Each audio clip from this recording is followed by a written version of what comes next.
You know, there is still a gap when it comes to economic participation and political empowerment. There is no country in the world that has completely reversed or closed those gender gaps. So there is still that small gap. But I have to say, in the case of Iceland, in the last 16 years that we've been measuring the gender gap, they have consistently beat themselves and now become the only country that has closed more than 90% of that gender gap. So there is something there that is working well and is there for other countries to emulate. Saadia, we know that women did not fare so well during the pandemic, a lot of unpaid work, for instance. But now as we go into more challenging economic conditions, a backdrop where a number of countries have got rising interest rates, concerns about a recession that's been triggered by monetary policy, where does that leave women in the workforce?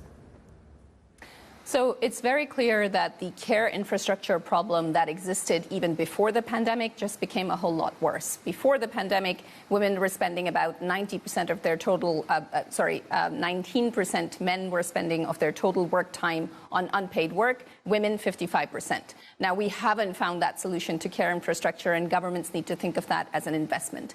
The other piece of the problem is that the sectors that were the most disrupted, for example, travel and tourism, for example, retail, they tended to be large employers of women, and they haven't quite bounced back in the same way.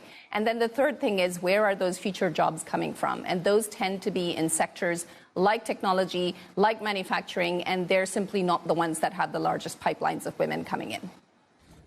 Saadia, I just want to bring up various parts of the world because in your report you also suggest that there are parts of the world that are effectively emerging or developing countries where there is not as bad a gap as what you would expect. I mean, you give a shout out to Rwanda, for instance, not a country where you would expect there to be a fairly decent score when it comes to parity here. Just explain why in some cases it's not just about economic fortunes, it's really perhaps about institutions and the country approach. So we're looking at the gender gaps rather than at the overall levels of access or income.